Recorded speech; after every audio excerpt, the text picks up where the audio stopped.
They said Gray paved the way, changed the rain, released the pain. Least you saying getting paid, trend setting, brighter days, doper rap, tighter sets, higher deadly, I'm a fighter jet, Jeremy Kane. I'm going to do that in honor of S.A.T, which we interviewed. Y'all can go check that out. Y'all seen it in the beginning of the show. It's funny because obviously we're missing somebody, and he wanted to try to take shots at AB for being on a milk carton, but AB is here, and the other person is not willingly here because of the whack-ass Tennessee Titans. So, I mean, I don't know what to say. AB, what's going on? What's going on, man? I am having a decent week today, or this week, at least because I know next week is Thanksgiving. Bomb. Can't complain. Listen, you know what? And you do all the cooking too, so you're a lot like me. We do all the cooking. No. I do the smoking. I smoke the barbecue, the brisket, pork shoulder, pork butt.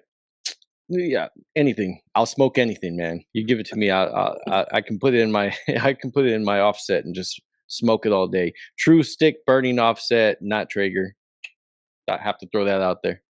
So I am out. Educate. Yeah, I'm out there. I'm out there from 5 in the morning, starting the fire, getting the pit ready, making sure everything is at room temperature before I put it out there. Make sure it cooks evenly.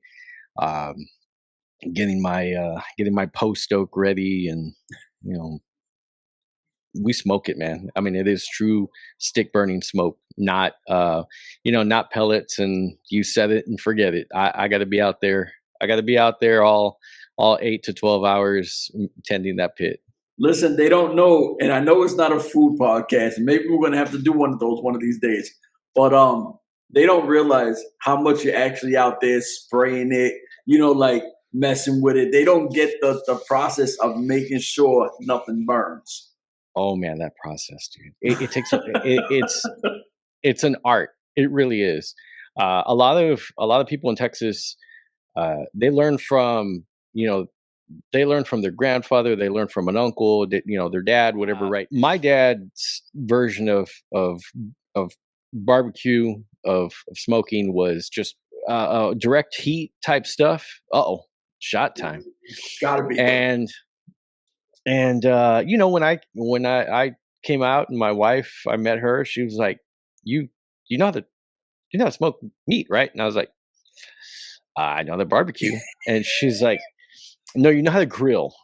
You know how to grill. And she educated me. She's like, no, that's grilling. That's not barbecue. So little by little, I was watching YouTube videos, getting hints from some of the guys at work, and I came out and I was like, you know what? I'm gonna do my own brisket. I did my own brisket. First one ever. Was pretty damn good. Even she was impressed. And we've gotten to the point where my father-in-law has said, I am no longer cooking briskets. The briskets that I have in my freezer, they're yours. I need you to cook them for us.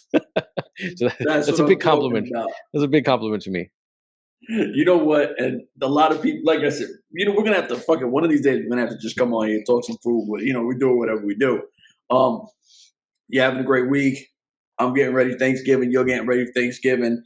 The old man, who knows, he might be stuck under 6 feet of snow soon.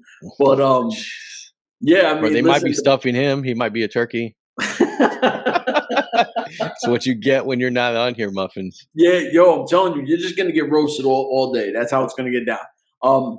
But we have MLW Fusion. Starts off, I'm surprised. In a way, I'm surprised it started off with the tag teams, because usually MLW kind of throws them in the middle. But and we haven't seen it for a while anyway. But S.A.T comes out. I always say it, whenever they come out, it feels like home, because they play the Lost Boys, and anybody who knows the Lost Boys, it's a Queens thing, and I love that song. They represent New York City. I'm a New York guy. It's home, so I always support them. And then what happens? They go against S.S.T, who I'm a big fan of. So I'm like, all right, I'm just going to watch S.S.T do their thing. I like the back and forth. It's one of the things when we talked to Joel was the ring, the ring awareness and knowing how to work a crowd and everything else. And you've seen that from the veteran guys, is they knew how to play into the crowd to get the crowd to, you know, feel a certain way. And it allowed the younger guys to kind of just wrestle. So I thought that was super dope. And I mean, we pay attention to a lot of shit. We understand wrestling. So S.S.T gets the big time win. You know what I mean? Like, they're still the new guys on the block. Even if S.A.T or Los Maximo, if they're just here for, you know, a quick second and they're out, it's still S.S.T is still the new group. They're building their own momentum. You know what I mean? Like, we know that MLW signed, I think they're called like the Billington Bulldogs, which is like the family of damn near everything. Davey Boy Smith. We still have the Von Erichs. You have Tankman and Duca. So there's a lot of tag teams where S.S.T can finally go down that road. Talk to me about S.S.T versus Los Maximo. So, by the way, do you know what S.A.T stands for? No idea. So, is it the Spanish announcer table thing? No, it's not. It is. It's not. It is. So they used to be the Spanish announce table, man.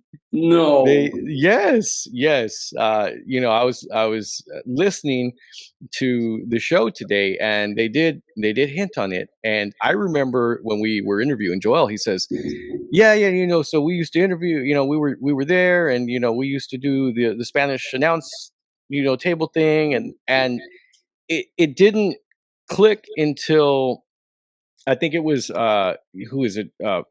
Dombrowski is the announcer there at MLW, one of the commentators, and I said, "Oh man, I can't believe we missed.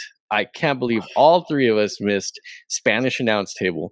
It was just one of those hit you in the face moments. I was like, man, you know, they turn around, they've got their, you know, the black, you know, one piece with, you know, S.A.T in the back, and I was like, I can't believe we missed it. All three of us missed it. It was pretty funny. But yeah, man, on that one. We did. It, you know, it was a good match. Now, getting back to what you said that the MLW shows usually have the tag team match in the middle, and they do have that tag team match in the middle. And I don't know if it's to speed things up or slow things down sometimes, but it felt like it set the tone for the entire show because it was fast. They got their shit in, they got it done, and then they got out. And I'm not gonna gloss over the match that way, but it was a boom boom boom type of match. They did what they needed to do. They went outside, you know, very minimally. They did a lot of things in the ring. They had you know, Juicy as a powerhouse, and they put him over as a powerhouse. That was a little bit goofy. The double, you know, the double hoist on the shoulders thing, but yeah, but he protected them. You know, he did a sort of a backdrop versus trying to do something funny with them, and you know, doing like the GTS or something. Because I was like, oh man, if they try to do that, then who knows what happens? They knock heads, some of these nose breaks, and you have an AEW situation happening, right? AEW women's division, but it set the tone for the entire show. I really liked it. I really liked how they put S.S.T over. The commentators were coming out and talking about the bloodline, you know, the extension of the bloodline and who they actually are, and how Lance's dad was a main eventer there in New York, you know, in the 70s, one of the youngest main eventers in wrestling ever. You know, and those little tidbits of information are things that you miss on some of the bigger broadcasts.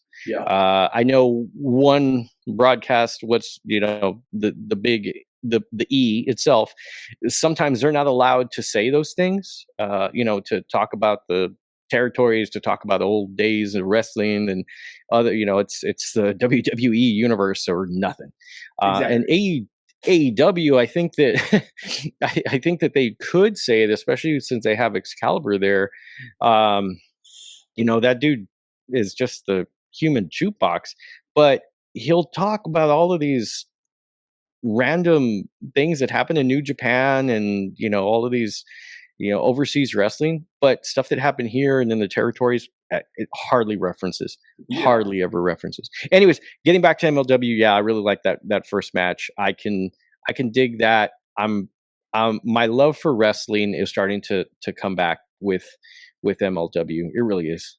I gotta ask you because I've been big on Lance for a while. Like I've been telling Muffins, yo, like MLW's got to get this guy because I don't know, like, and you know me, I'm not a big indie fan of things, but he's somebody that I followed and paid attention to, and I felt like he had a big time platform. Like they let him, to me, do a lot of the ring work, and I thought they showcased him really well, and I was like, oh, okay, now because we know Juicy's a powerhouse. I mean, obviously he's 400 pounds. He's going to come in. He's going to do the big guy things.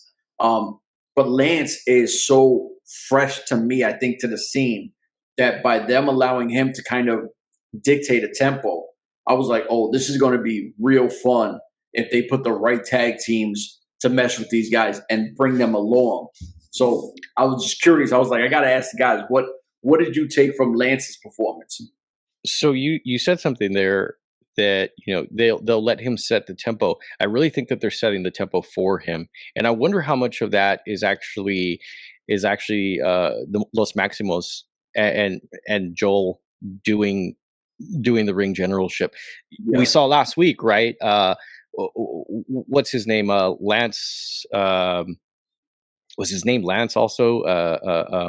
The luchador. Oh man, Lince Dorado. Lince Dorado, yeah. So he had the ring generalship last week, right? And you could tell who was putting that match together, or at least who was calling the match.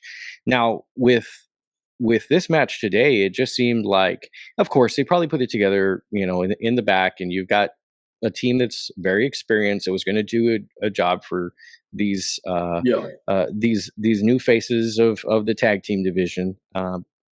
I really enjoyed it. I think that this could go a long way. People popped for, especially being in New York, in Los Maximos' backyard. People popped for S.S.T more than they popped for Los Maximos. I was surprised. And people knew the chant, the S.A.T chant, but it wasn't what was getting the people going. They've got Lance and Juicy. They have a ring presence about them. They're, like you said, they're young. It's fun. And as we see in AEW with the Scissor Me Daddy. I mean, it's fun. It's fun, and it's good wrestling. Not it's just fun. Everyone's here to laugh. I liked it. I really like it, and I like what they're doing with them. I really, really hope. Of course, I know Court's usually really good at keeping those tag teams and those young people aligned with the right teams, and hopefully they keep it going at least through this next season. So I want to jump to the next thing because I think, if my memory serves me correct, which I just watched, it's crazy that I got to say it like this. I think it was El Jefe and Richard. No, it wasn't Richard. It was Richard Holiday and Alicia too. And she's talking about the whole thing. And he's like, I'm from New York. If you can make it here, you can make it anywhere. But I think that's bullshit. Like, I'll whip your ass over the Brooklyn Bridge, Queens, the Queensboro Bridge. And I'm like, oh, he's on the rotten apple talking crazy, right? So, but there was a moment where I felt like, damn, if MLW takes this guy and they do what they need to do, he kind of had a Randy Orton-ish vibe, like with that young, pretty boy kind of look, pause. But I was like, yo, this Richard Holiday just keeps elevating and elevating and elevating and elevating. And I'm like, himself.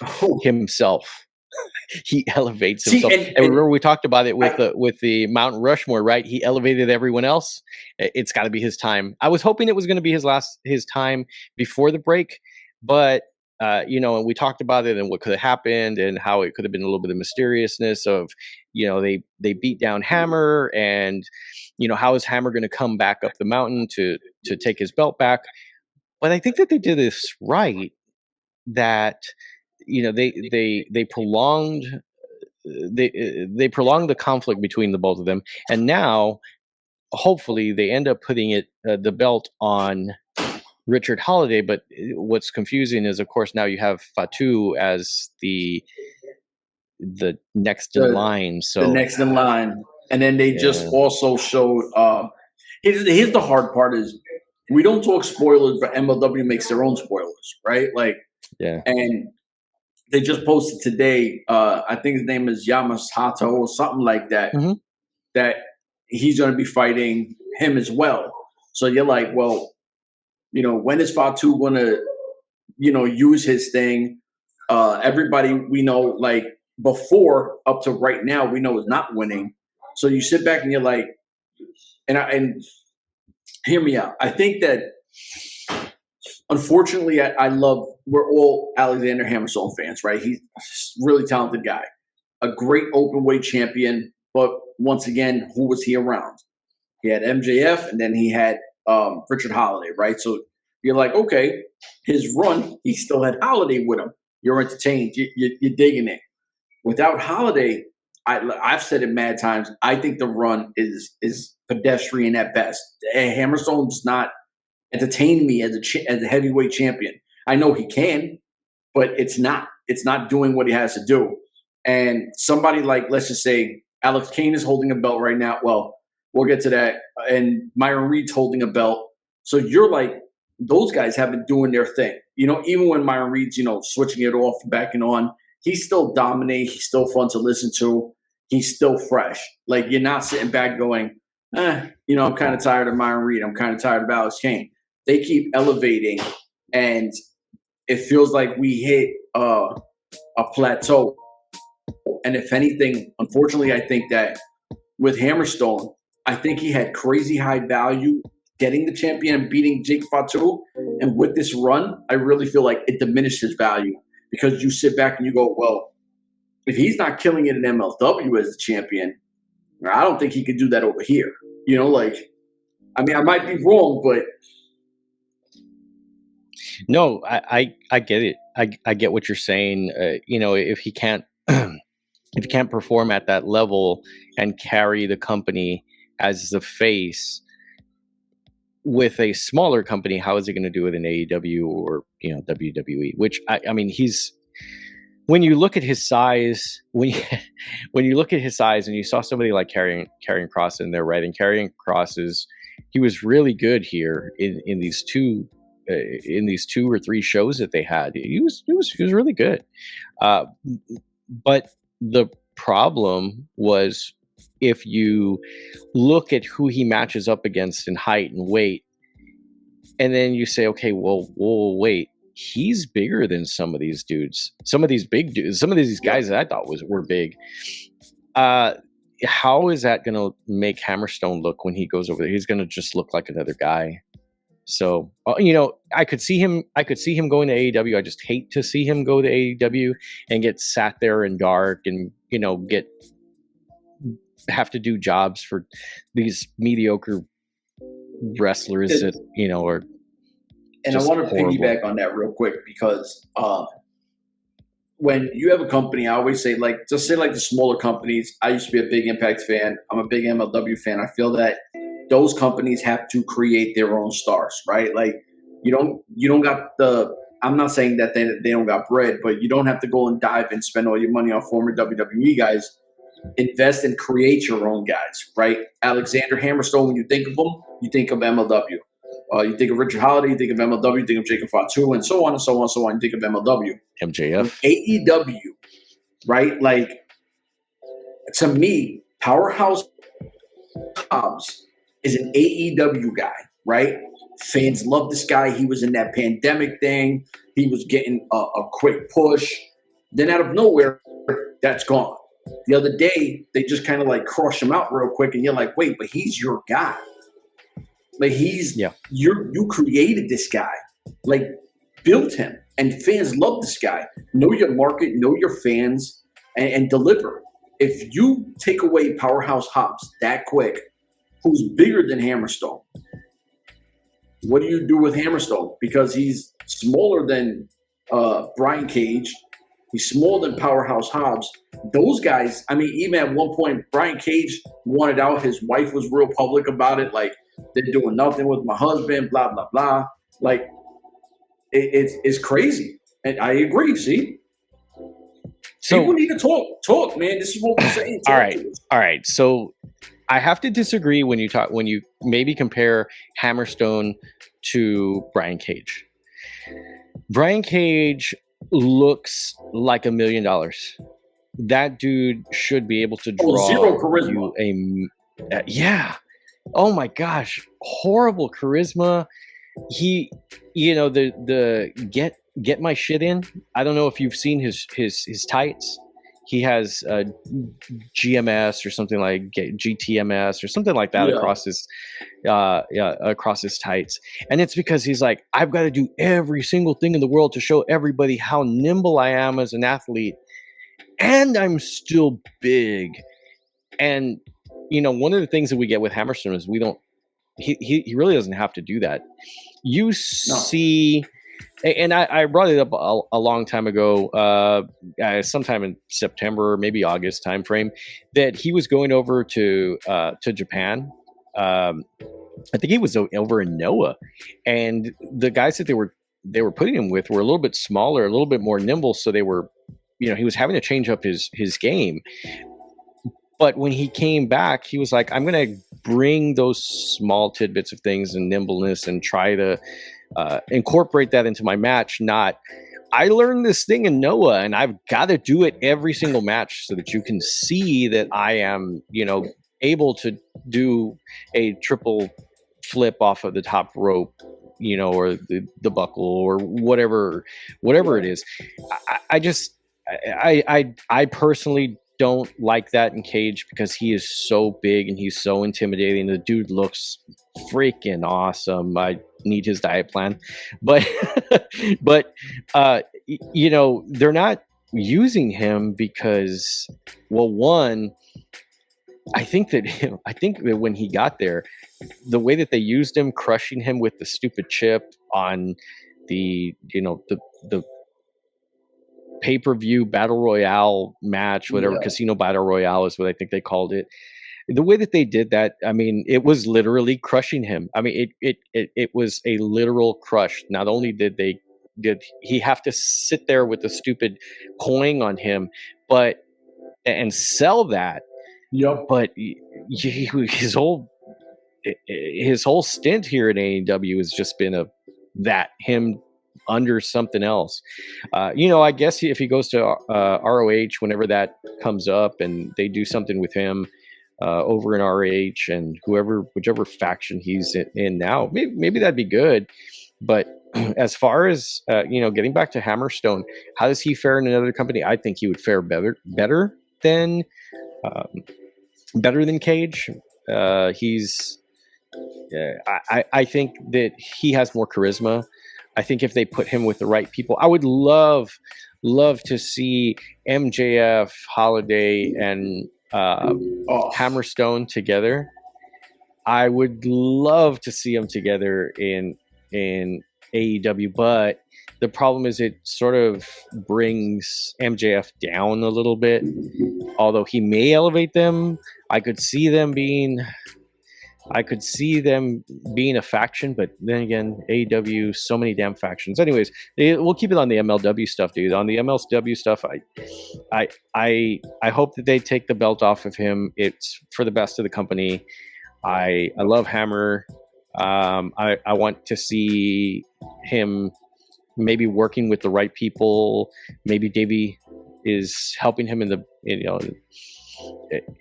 the locker room and telling him, hey man, these are the things that you got to do when you're championship. But and I know I'm going to throw something else in that's completely off the wall, but look at Bret Hart's first stint as WWE champion. The dude, he wasn't bringing in any money, and they took the belt off of him. But his second stint as champion was where he elevated the company, and he was actually the money winner. You could sell a ticket, you could sell a house off of Bret being the champion versus Bret being boring ass Bret.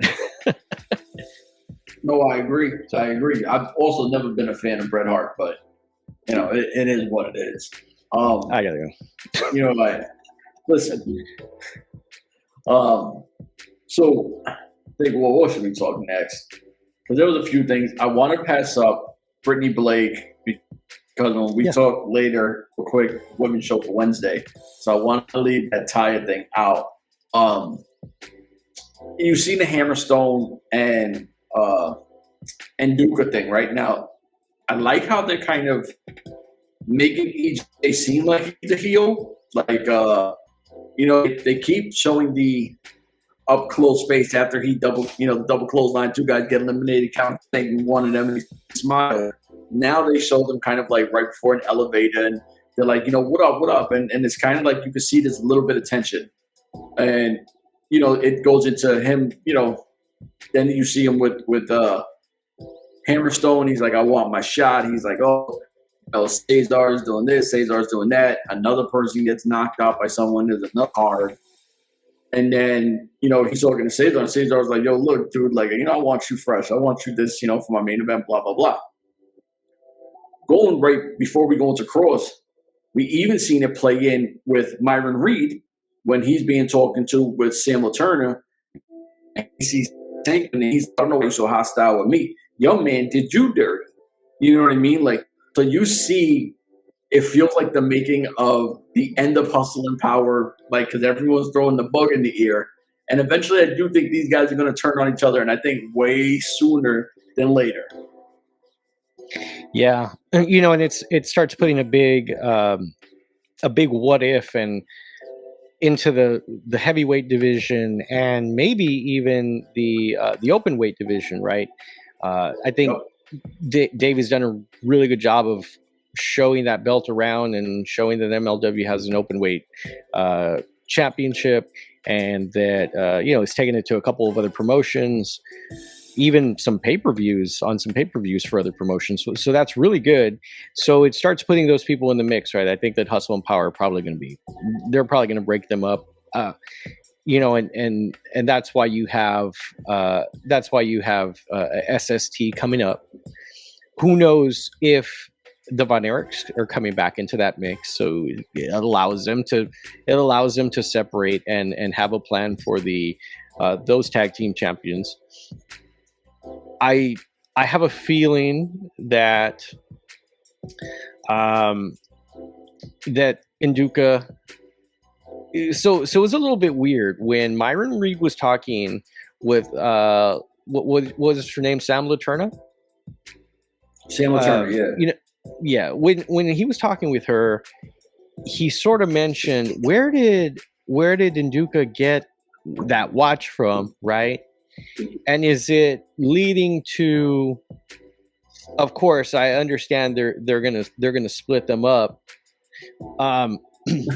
But does that lead to Nduka joining Bomaye? Which then there's just way too many dudes in Bomaye, right? Because remember, one of the things that we always talk about is where does that money come from, right? Hold on. When we interviewed Alex Kane, he said he wanted EJ as part of Bomaye Fight Club. So you might be onto something. Oh. Wow, but man, that's too many. That's too many, dude. I mean, in my mind, you just kick out tight pants. What's his name? Thomas Tight Pants. Yeah, tight pants. Thomas got to go. Yeah. Well, I mean, I guess does he even wrestle, or is he just sort of their valet, right? Because you've got Nduka that is looking at the heavyweight championship. You've got Myron that again he's trying to get in that mix because he is the middleweight champion. So then where does that leave Alex Kane? I mean, does he go back and try to get the open weight again? Hell yeah. And remember, the next match is the last match is Alex and Davey, but which we'll talk about. But you know, and that's sort of a, oh darn, we're talking about something that we know happened, and you know, it was so difficult to. It was so difficult this break to keep everything in line, right? When you're trying to say, okay, I don't want to talk about this because we don't do spoilers, but we sort of know about it, and they've already sort of outed themselves. But what the heck do you do? But you know, I'd like to say that they would keep them apart, split up Hustle and Power, but keep them as singles wrestlers versus them joining Bomaye, one of them joining Bomaye. And the only reason I say that is because there's only one real faction right now in MLW, and it's them. You know, okay, I guess you got the S.S.T. Yeah, but really it's sort of neither. Yeah, and really it's sort of S.S.T and Fatu. It's not really like they are the S.S.T, even though they come out as them. It's almost like S.S.T is the they are the tag team, and then it's Fatu. Yep. So, but anyways, yeah, I think we can move on from there. You know what?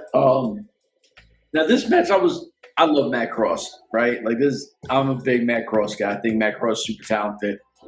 Obviously, you have WWE's Killer Kross and MLW, so it's kind of like okay, but you know, Scarlett Bordeaux came out, obviously looking, you know, super attractive as ever. It's what she does, and you know, she kind of staying out to the outside, but it's like if you pay attention to this match in the very beginning, Killer Kross kind of punked Matt Kross, and Matt Kross kind of like acted like, oh snap, like he's gonna hit me, and I was like, all right, I'm already not feeling that because like it annoyed me to see that. Like I don't know, I don't even want to talk because that shit burned me.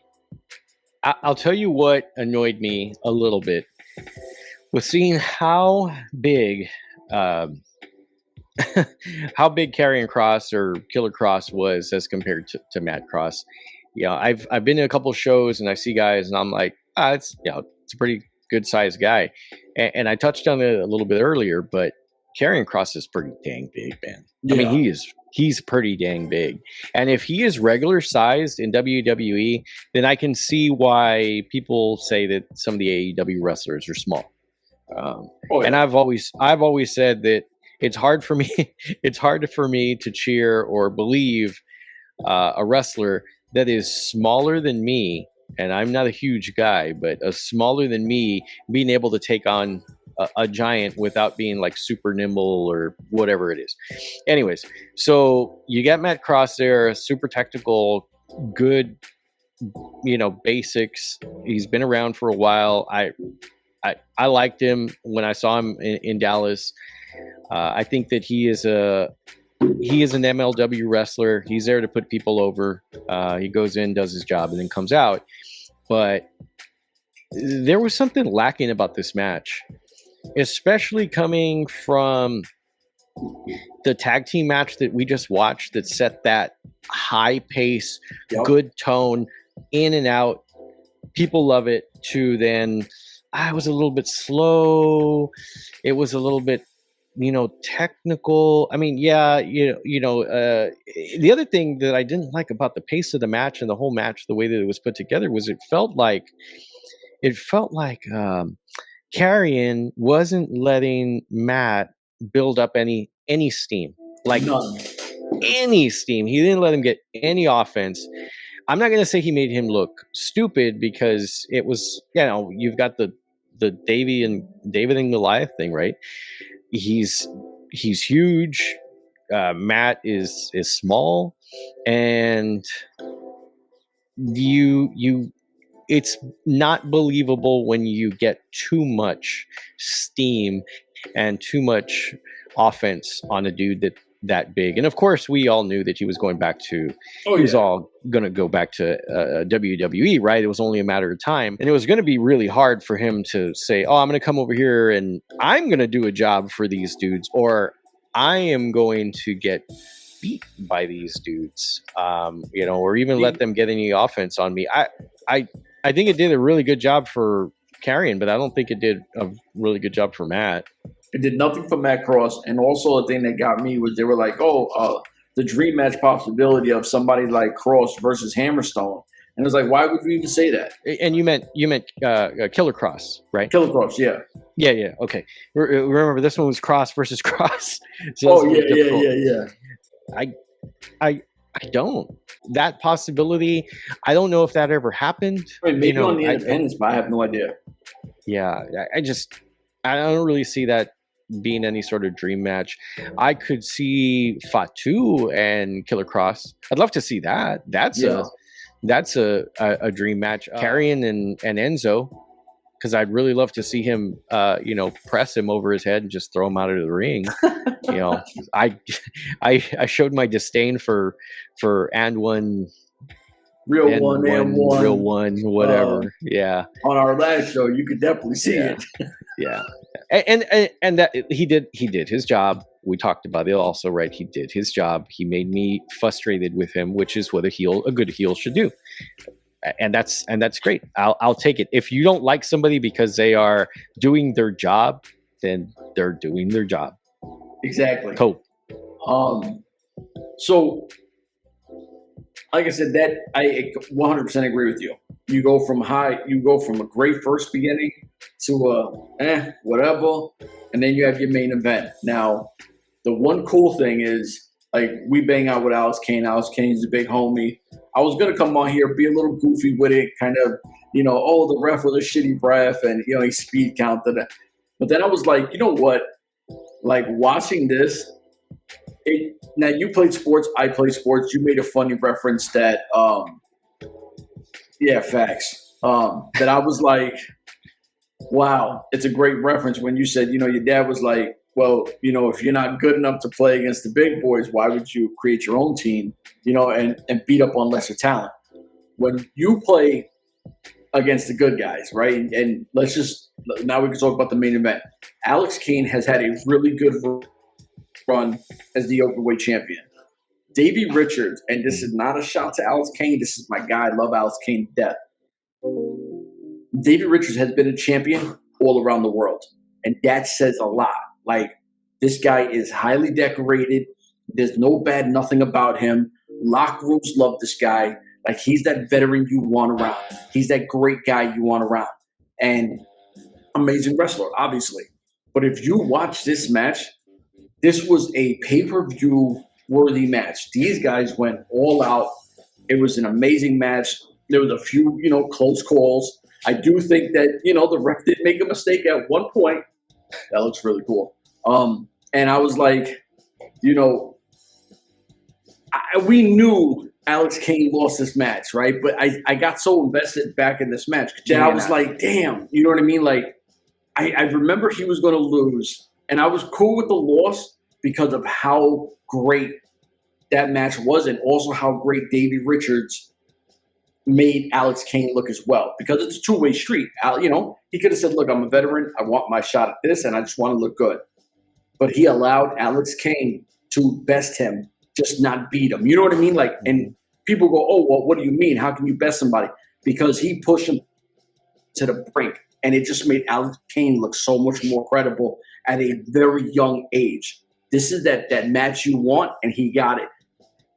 I want to see now Alex Kane, Davey Richards 2, and I just seen Alex Kane, Davey Richards 1 a few minutes ago.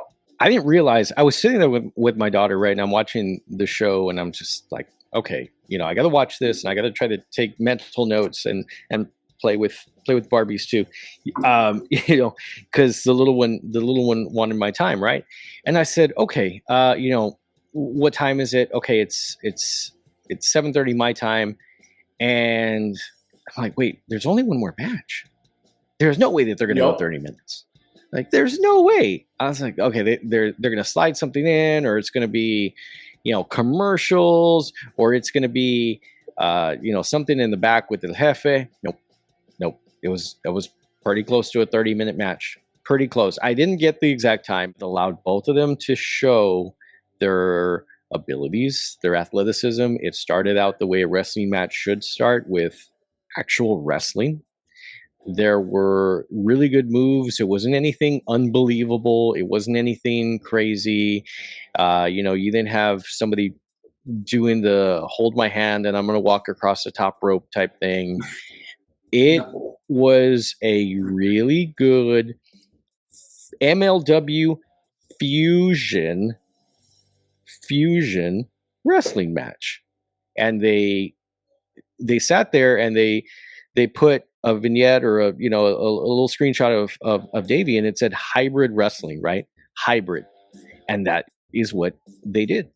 They allowed Davey to show the hybridness of his wrestling abilities, and it also allowed Alex to show what he was at this point. And you're right. You are 100% right. He did best Davey.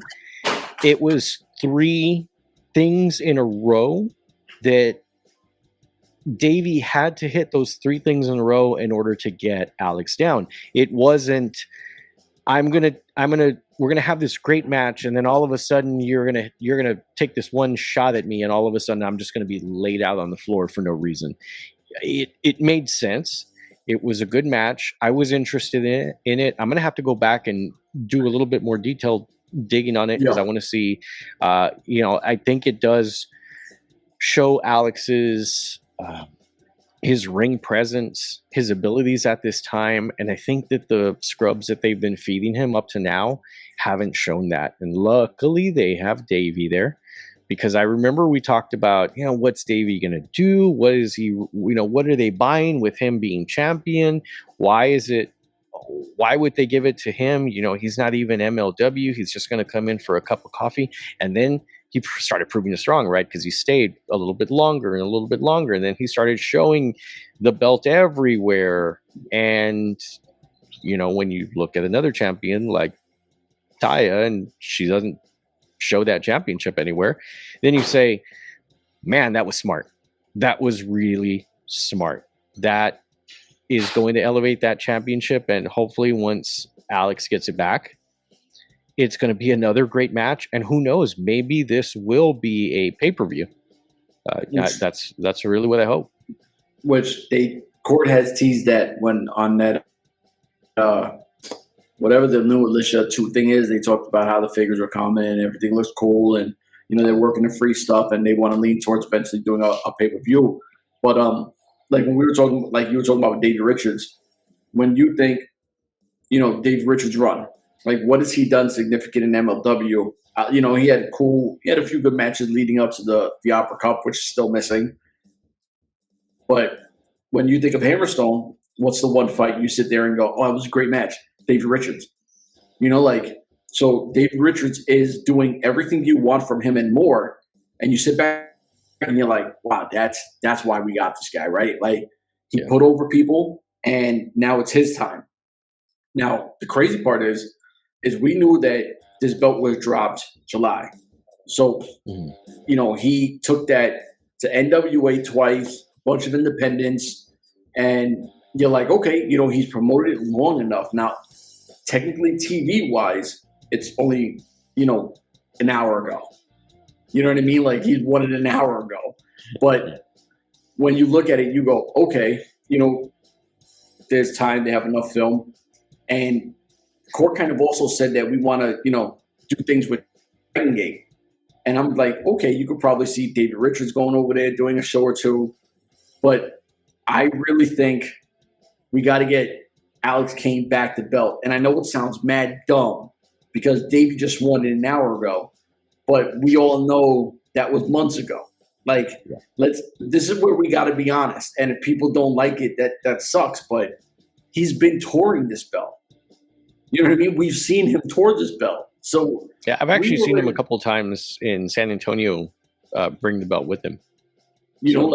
And that's the cool thing he's done is he's the openweight champ. You know what I mean? Like, I'm taking this everywhere. I'm promoting this everywhere. And that's super dope. It really is cool.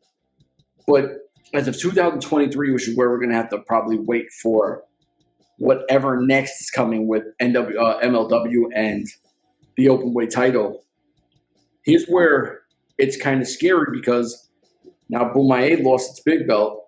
All you have left is Myron Reed, who's the new guy, right? So you're like, whoa, all right, well, I joined you guys and we dropped the belts.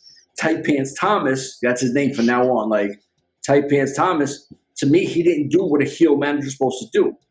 Like, what did he really do outside the ring? This is where I was paying attention, and I was like, well, dude, come on, break up a count or distract the ref. Make sure your guy, or get thrown out at least, where you can't say, well, you should have done something. Like, he did nothing, bro. He just stood there, got a check.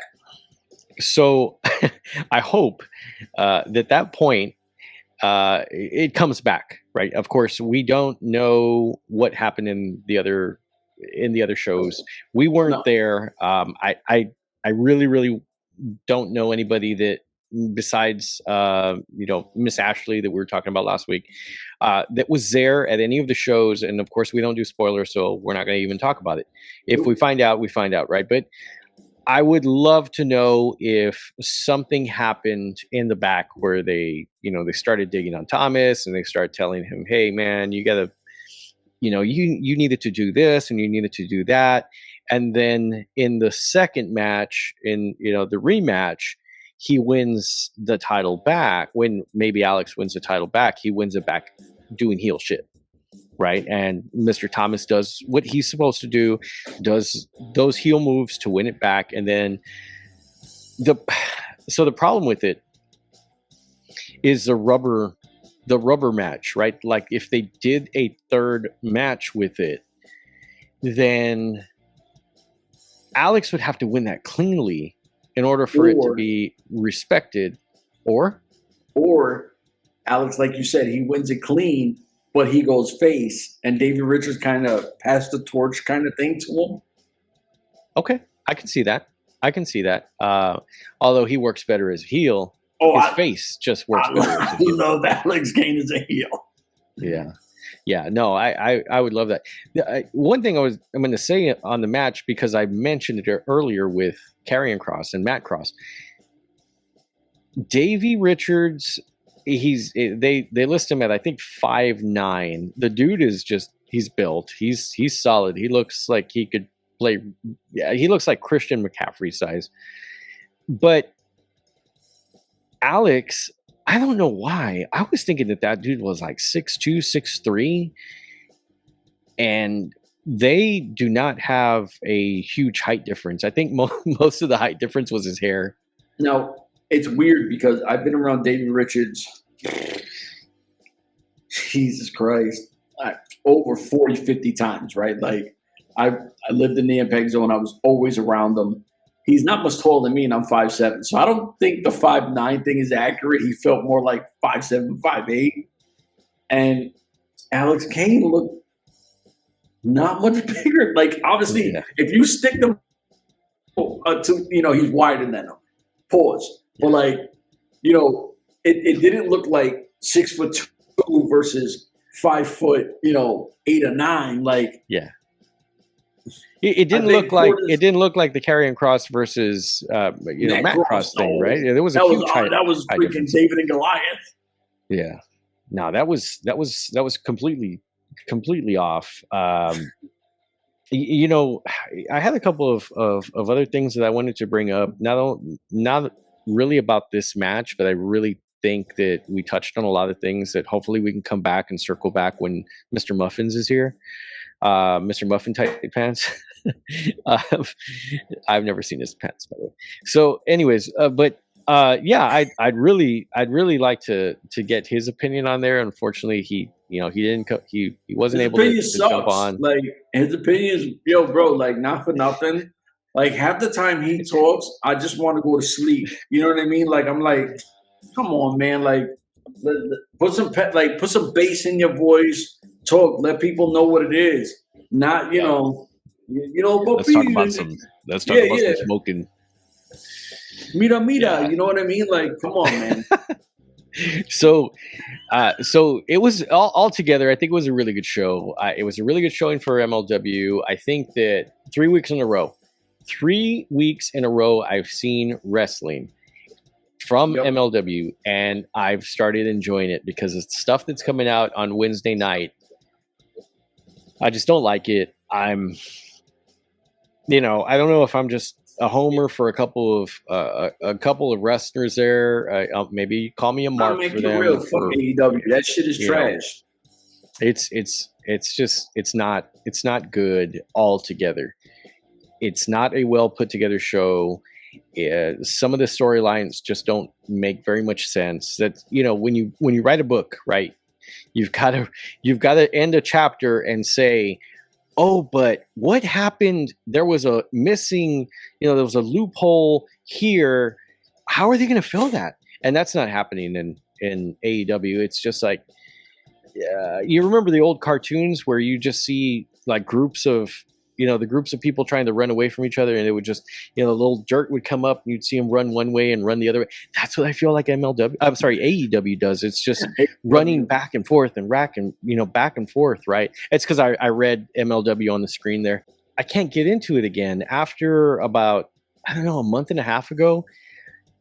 When I took that break, I had school stuff going on. I had, home stuff going on, but I'm sitting there and I'm just like, please, MLW, announce that you're starting soon, because I'm getting tired of watching this other crap. And I know that people can say, oh, that's Mark BS because you're a homer for MLW. But no, I mean, I can tell you when AEW does good stuff. I can really tell you. I will not watch. I've said it hundreds of times. I will not watch WWE. I got a couple of guys that are like, oh man, you should have watched the last pay-per-view with blah blah blah and over in Saudi Arabia. I'm not gonna watch it. I don't really care. And the crazy part is, and Jorge had said this, and it's true, because I started backtracking and rewatching shows one day. He was like, bro, we're so critical of MLW, no one can call us homers. Like, we always point out the bad things. You know what I mean? Like, and I always tell people, well, maybe it's the athlete or former athlete, because I had a coach, he, rest in peace, Shark, he was crazy. But he would always tell me, yo, I'm never gonna pat you back, because you already do it good. So why do I have to tell you do it good? You know you do it good. I'm going to point out every single thing you do bad. And as a kid, I was like, damn, that fucking sucks. Like, like shit. If I do something good, you're never going to give me credit. But everything I do wrong, you're going to let me hear it. But that's how I grew up. Like, I always took it as, well, I do this fine. So you don't have to tell me I do it good. What do I have to work on? It's how I was raised, kind of thing, and that's how I take this podcasting stuff. If we tell people when everything is great, we know it's great. That's why you enjoy it. But I like to point out the things that aren't great, because that's what needs to be worked on. And like you said with AEW, I can't watch it. Not because I'm a AEW or MLW, or I'm not a promotion fan to nothing. I like wrestling. MLW gives me wrestling. That's what I enjoy.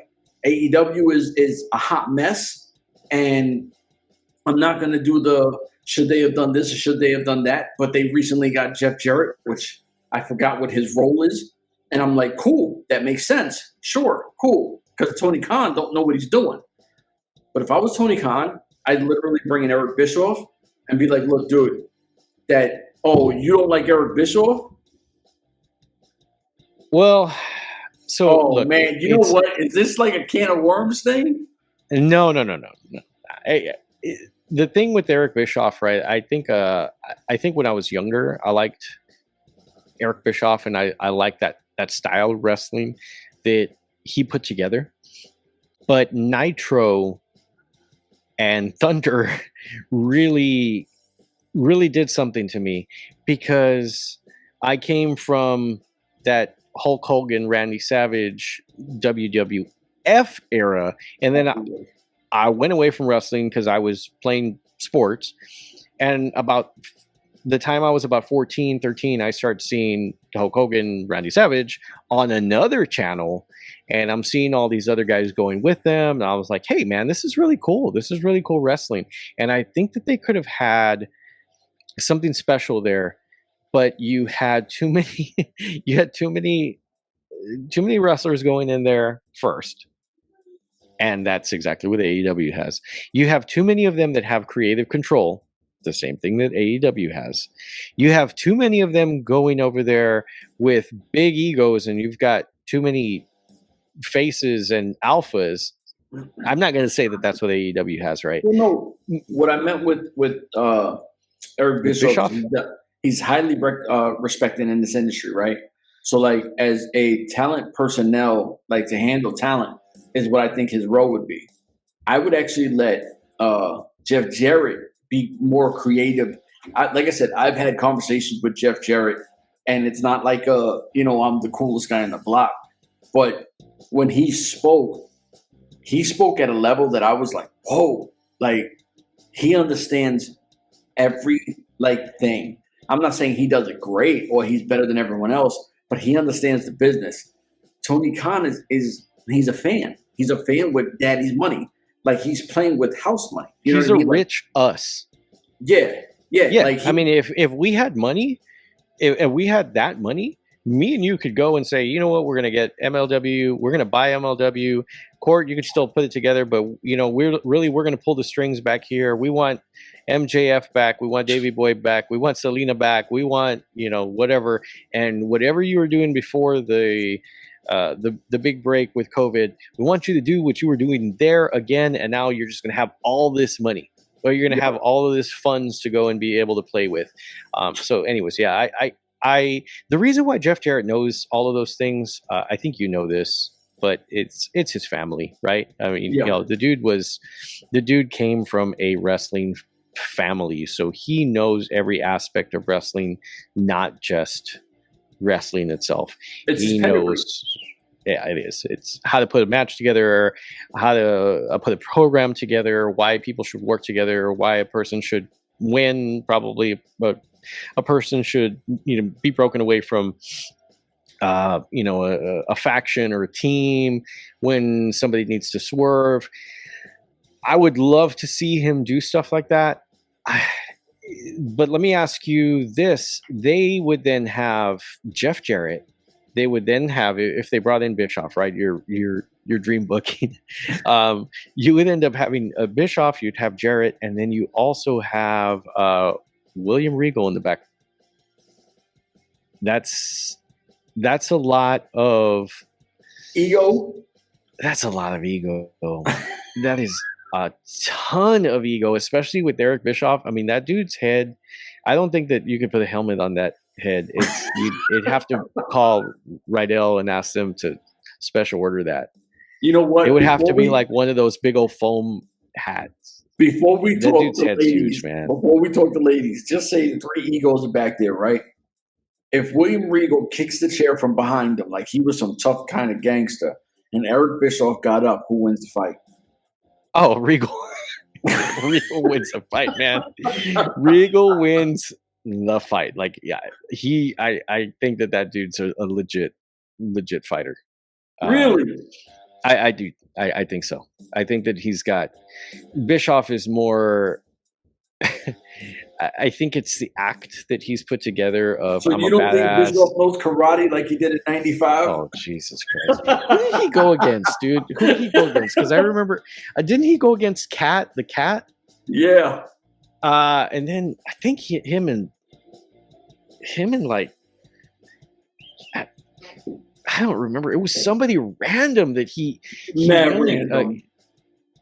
That he went against in a karate match, and I think it was Nitro.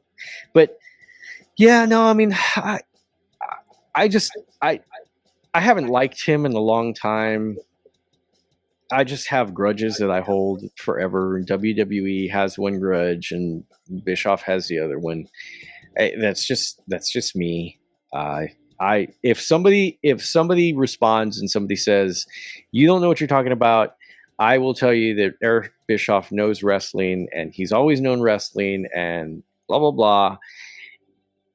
And they can give me examples or tell me, "Look, listen to this show," and he'll tell you scientifically why he's putting a show together and a match together and a program together, like the way I said Jeff Jarrett would. And maybe even Cornette. I'm a big Cornette fan. Sorry. I know people don't really like him. But I think that dude, given the right amount of money and the right amount of leverage, could really take somebody like AEW. I mean, I think he was doing a lot of backstage stuff for MLW when he was there. I think he was doing a lot of coaching, a lot of mentoring. You know, he talks pretty well about MJF. He talks pretty well about Hammerstone. He talks really well about pretty much all those three guys. You know, he talks about some other guys, but seriously, he'll talk about how MJF used to go and talk about why certain things were set up and why the ring bounced a certain way. And Cornette was there with his old school knowledge to talk about why things worked and why things were a certain way. And I know people don't want to hear it because, you know, wrestling passed him by, but no, it didn't. Anyways, if somebody wants to hit me up and talk to me about how Bischoff is, you know, scientifically one of the better bookmakers out there, I would gladly listen. Just make sure that you have some evidence to back it up. Yeah, don't just go in there like a fanboy and speak. I'm a man of references. You know what? Do me a favor. Hit that intro one more time because we're going to talk some ladies real quick and we out of here. All right, sounds good. They said gray paved the way, chased the rain, released the pain, least you sane, getting paid, trend setting, brighter days, doper rap, tight as set, high in Delhi, I'm a fighter jet, journey.